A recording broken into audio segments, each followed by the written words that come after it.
सागर एक लहर में आपका बहुत बहुत स्वागत है। आज मैं खड़ी हूँ अभी ललित होटल में, जहाँ food processing minister Chirag Paswan ji आए हुए थे और उन्होंने वर्ल्ड फूड इंडिया 2025 आयोजित किया। ये मनाया जाएगा 25 से 28 सितंबर भारत मंडपम में, जो कि उन्होंने ये बताया कि किस तरह से दुनिया के हर एक थाली पे, हर एक टेबल पे जो भारत का एक फूड होता है वो आवश्यक हो जाएगा, एक तरह से परोसा जाएगा। उसी के बारे में उन्होंने बहुत विस्तार से बताया। आइए देखते हैं उन्होंने क्या क्या बातें की। शुरुआत में सेक्रेटरी साहब के द्वारा दी ही गई और प्रेजेंटेशन के माध्यम से मुझे लगता है काफी विस्तार में टेक्निकल पहलुओं को आप सबके समक्ष विस्तार से रखा गया। इसके बाद भी कोई सवाल जवाब होंगे तो डेफिनेटली हम लोग यहाँ पर हैं उनका जवाब देने के लिए। पर इसके पीछे की सोच क्या है ये आज मैं आप लोग के साथ में साझा करना चाहता हूँ, क्योंकि ये चौथा एडिशन हम लोग वर्ल्ड फूड इंडिया का हम लोग आयोजित करने जा रहे हैं। वर्ल्ड फूड इंडिया की सोच क्या है, किस उद्देश्य के साथ, किस लक्ष्य के साथ इसकी हम लोगों ने शुरुआत की, और आज जब हम लोग चौथे एडिशन तक हम लोग पहुंचे हैं तो उस सोच में हम लोग कितना कामयाब हुए हैं, ये कुछ बातें बहुत सरल, बहुत सहज तरीके से आप लोगों के समक्ष में रखना चाहूँ, ताकि आप लोगों के माध्यम से जनता तक and specially concerned all the stakeholders तक इन बातों को सहज तरीके से पहुंचाया जा सके। वर्ल्ड फूड इंडिया की शुरुआत 2017 में हमारी एनडीए की सरकार के द्वारा की गई। इसके पीछे की सोच ये रही कि भारत एक कृषि प्रधान देश है। भारत की एक बड़ी आबादी कृषि से जुड़ी हुई है। किसान हमारे अन्नदाता जो इस बात को सुनिश्चित करते हैं कि न सिर्फ हर एक भारतीय बल्कि वो देश भी जहां पे खाद्य की कमी है उस तक भी कैसे हम लोग अपनी मदद पहुंचा सकें। इस सोच के साथ भारत ने लंबे समय तक दुनिया में एक अहम भूमिका निभाने का कार्य किया। पर आज की तारीख में जिस तरीके से परिस्थितियां बदल रही हैं, जिस तरीके से लाइफस्टाइल्स बदल रहे हैं, जिस तरीके से ग्लोबली आपको चेंजेस देखने को मिल रहे हैं, धीरे धीरे सिर्फ खाद्य पदार्थ ही नहीं बल्कि प्रसंस्करण भी इसका एक बहुत महत्वपूर्ण हिस्सा बना है।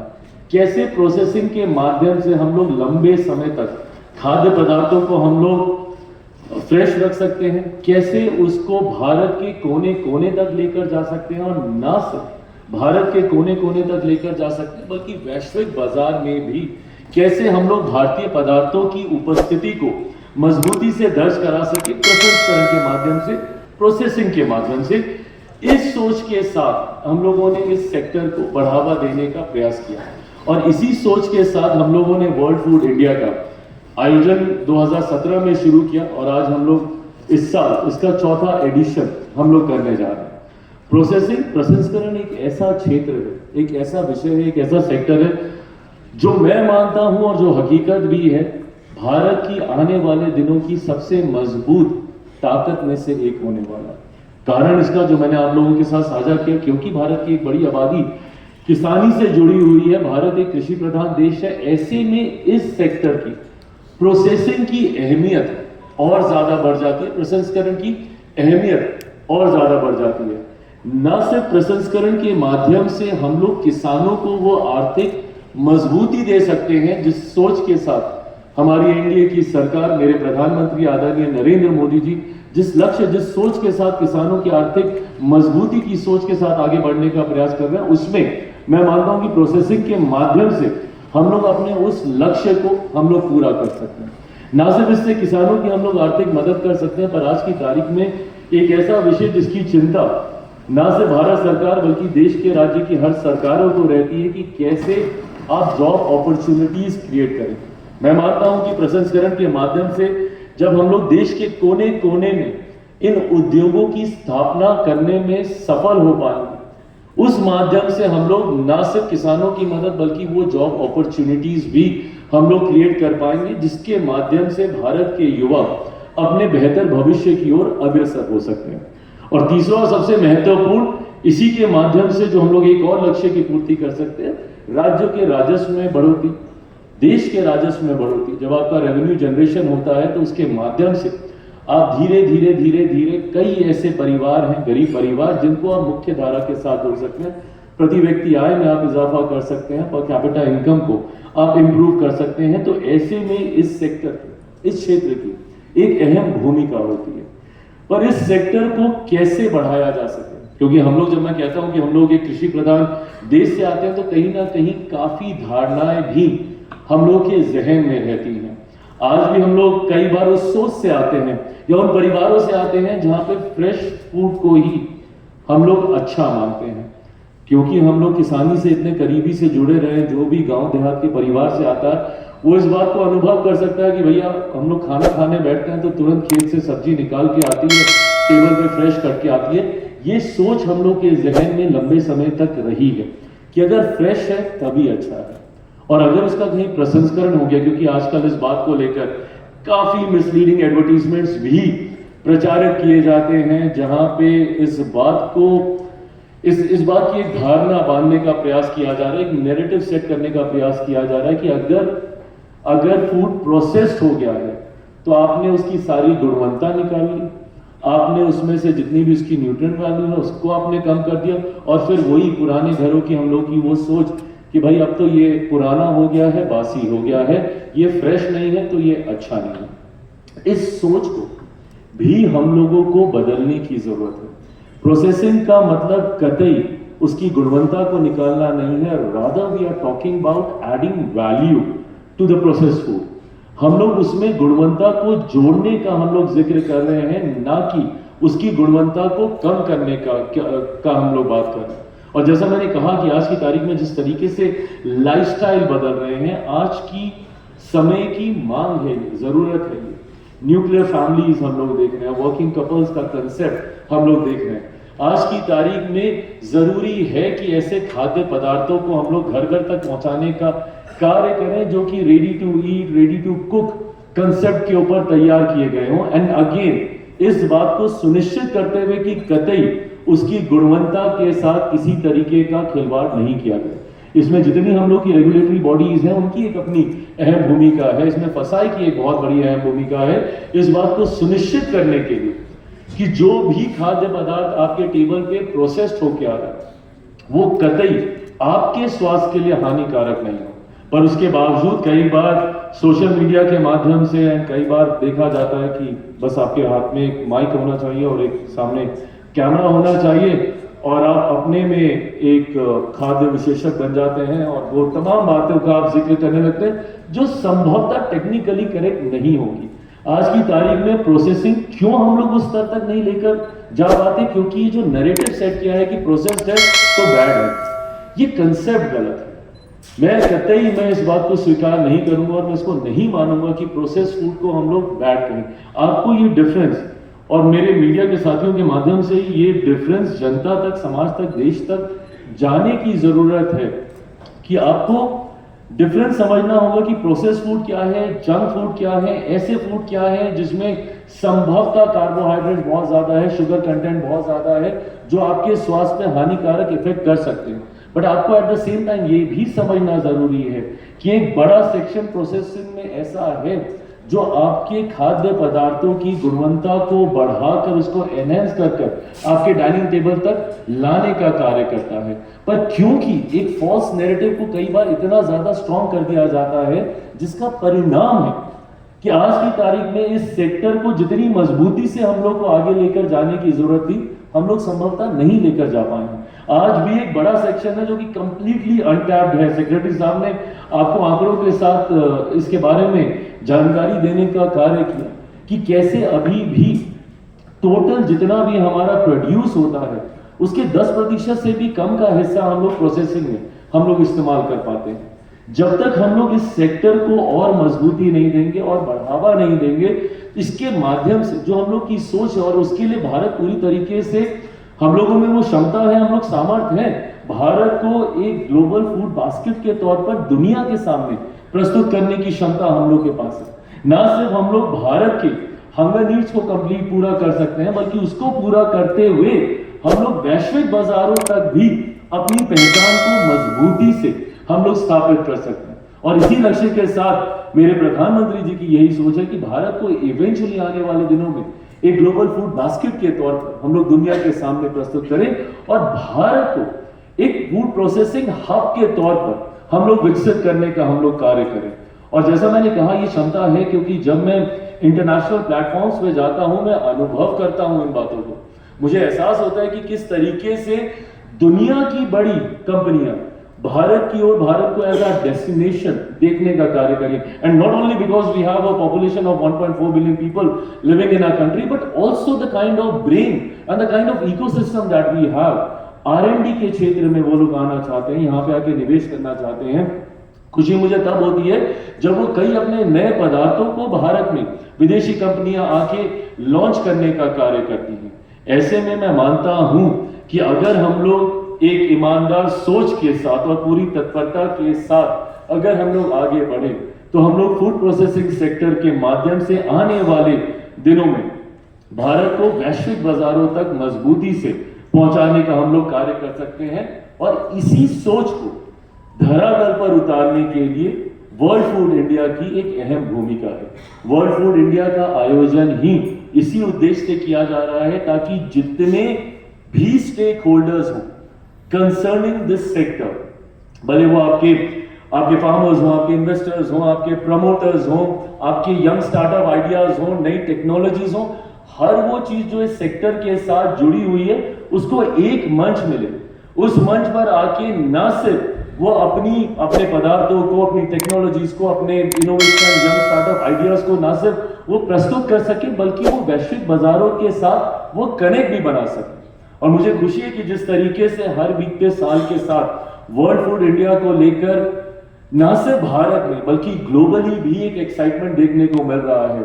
बड़े बड़े देश आज की तारीख में उत्साह के साथ इंतजार करते हैं कि भारत में कब वर्ल्ड फूड इंडिया होगा और वो आएंगे और इस मंच का वो इस्तेमाल करेंगे। जिस तरीके से हम लोगों ने ओवर द पास्ट 4 एडिशंस हम लोगों ने ग्रो किया है वर्ल्ड फूड इंडिया में, ना सिर्फ एरिया वाइज, ना सिर्फ नए नए और स्टेक होल्डर्स को इसमें कैसे हम लोग इन्वॉल्व करें, इस माध्यम से हम लोगों को भी इस बात का एहसास हुआ है कि ये मंच एक बहुत बड़ी ताकत आने वाले दिनों में भारत की प्रोसेसिंग इंडस्ट्री को आगे लेकर जाने के लिए बन सकता है। और इसीलिए एक बार फिर से हम लोग 2025 का वर्ल्ड फूड इंडिया हम लोग आयोजित करने जा रहे हैं।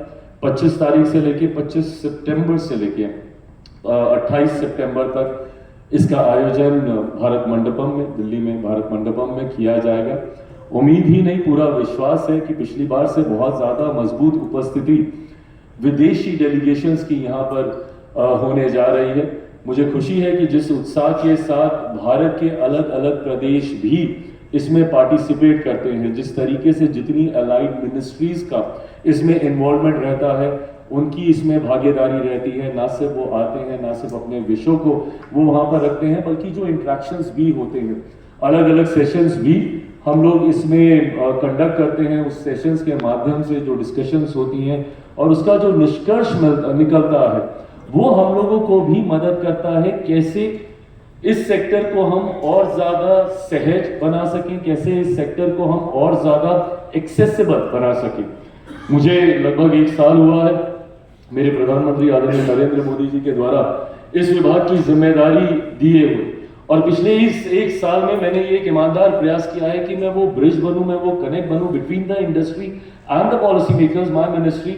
मैं उस ब्रिज को बनने का मैंने प्रयास किया है जिसके माध्यम से रेगुलेशंस ऐसे हों जो कि हमारे तमाम चिंताजनक विषयों को ध्यान में रखते हुए, मद्देनजर रखते हुए ऐसे स्टैंडर्ड्स का हम लोग निर्माण करें जो इवेंचुअली ग्लोबल स्टैंडर्ड्स की भूमिका निभाने का कार्य करें। इसमें फसाई के साथ भी हम लोग निरंतरता में बैठकर हम लोग चर्चा करते हैं। वर्ल्ड फूड इंडिया में भी ग्लोबल रेगुलेटर्स के साथ हम लोग हर साल एक समिट आयोजित करते हैं जहां पे ग्लोबली रेगुलेशंस में क्या क्या चल रहा है और कैसे भारत उसमें एक अहम भूमिका निभा सकता है, कैसे रेगुलेशंस में हम लोग और इस बात को सुनिश्चित कर सकते हैं कि जहां पे इंडस्ट्री को बहुत ज्यादा तकलीफों का सामना ना करना पड़े, क्योंकि कई बार रेगुलेशंस ऐसे भी बना दिए जाते हैं कि सामने वाले की इच्छा शक्ति को ही वो तोड़ दें इस क्षेत्र में आने से। तो बिना इस बात की परेशानी सामने वाले को दिए हुए इस बात को भी सुनिश्चित करने की जिम्मेदारी अंततोगत्वा हमारे ऊपर ही आती है कि जो कंज्यूमर है, कतई उनके पास उनके टेबल पे कोई ऐसा खाद्य पदार्थ ना जाए जो उनकी सेहत के साथ किसी भी तरीके का खिलवाड़ करे।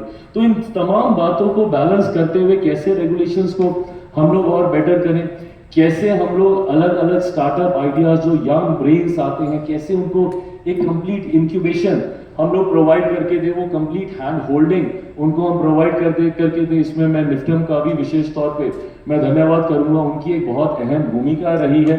जिस तरीके से निफ्टम के माध्यम से इन स्टार्टअप्स को वो इंक्यूबेशन का मौका मिलता है, उनको अपनी नई नई सोच को आगे लेकर जाने का मौका मिलता है। और मुझे लगता है कि शायद यही एक कारण है कि लंबे समय से हमारे मंत्रालय की मांग भी रही थी कि देश को एक और निफ्टम की जरूरत है। अभी तक देश में से मात्र 2 निफ्टम थे, एक कुंडली हरियाणा में था, दूसरा तांजावुर में, तमिलनाडु में हम लोग के पास निफ्टम था। तीसरा निफ्टम मुझे खुशी है इस बात की कि मेरे गृह राज्य बिहार में खुलने जा रहा है। मैं मानता हूं कि बहुत जल्द हम लोग उसका भूमि पूजन करके बहुत जल्द हम लोग उसकी भी हम लोग शुरुआत करेंगे। बट निफ्टम के माध्यम से मुझे इस बात का एहसास होता है कि कैसे यंग ब्रेन्स, कैसे यंगस्टर्स आज की तारीख में अपने आप को इस क्षेत्र के साथ जुड़ता हुआ देखना चाहते हैं और जो उत्साह उनमें है फूड प्रोसेसिंग के सेक्टर को लेकर। और ये हकीकत है, ग्लोबली अगर आप कंपेयर करें तो भारत अभी बहुत पीछे है। जिस तरीके से हम लोग को एक कृषि प्रधान देश होने के कारण जिस तरीके से प्रसंस्करण के क्षेत्र में हम लोग को जितनी अग्रणी भूमिका निभाने की जरूरत थी, संभवतः अभी तक उस लक्ष्य तक हम लोग नहीं पहुंचे हैं। और यही कारण है जो कि यंगस्टर्स को अट्रैक्ट करता है इस क्षेत्र के साथ जुड़ने के लिए। और मेरा मंत्रालय हर संभव प्रयास करता है कि हम लोग उनकी वो मदद करें निफ्टम के माध्यम से, जहां से वो सीख कर जानकारी तालीम हासिल कर आते हैं। तो वहीं हमारे मंत्रालय की अलग अलग योजनाओं के माध्यम से, जिसमें पीएमएफएमई की एक ऐसी खूबसूरत योजना है जो कि ऐसे यंग एंटरप्रेन्योर्स को तैयार करती हैं जो इस क्षेत्र के साथ जुड़कर, और जो हमारी सरकार की सोच है, ना सिर्फ वो जॉब सीकर्स की भूमिका में रहते हैं बल्कि वो जॉब गिवर्स की भूमिका में आते हैं। और मुझे खुशी है कि इसमें सबसे ज्यादा सफलता से मेरा राज्य बिहार इसमें एक अग्रणी भूमिका निभा रहा है। पीएमएफएमई के क्षेत्र में पीएमकेएसवाई, प्रधानमंत्री किसान संपदा योजना के माध्यम से हम लोग वो इकोसिस्टम देश भर में तैयार करने का हम लोग प्रयास कर रहे हैं, जो प्रसंस्करण को और ज्यादा मजबूत करेगा, लॉजिस्टिक्स को इंप्रूव करने का कार्य करेगा।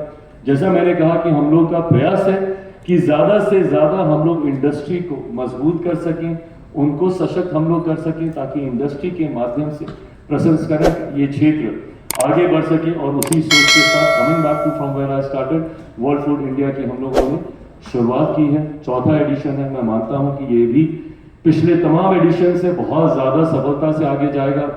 इन terms of area, I think today this time we are going one of the largest, लगभग 1 लाख स्क्वायर मीटर का एरिया हम लोगों ने भारत मंडपम में लिया है। ये अपने में दर्शाता है कि कितने लोग एक्साइटेड हैं वहां पर आकर अपने खाद्य पदार्थों का, अपने विषयों का वहां पे प्रदर्शन करने के लिए। तो इस उम्मीद के साथ कि आने वाले दिनों में एक सफल आयोजन की ओर हम लोग अग्रसर होंगे और उसके माध्यम से पुनः वो पुश फूड प्रोसेसिंग के सेक्टर को मिलेगा जिसकी अपेक्षा हम सब रखते हैं। मेरे प्रधानमंत्री की सोच है कि आने वाले दिनों में भारत का कम से कम एक खाद्य पदार्थ दुनिया के हर एक डाइनिंग टेबल पे होना चाहिए।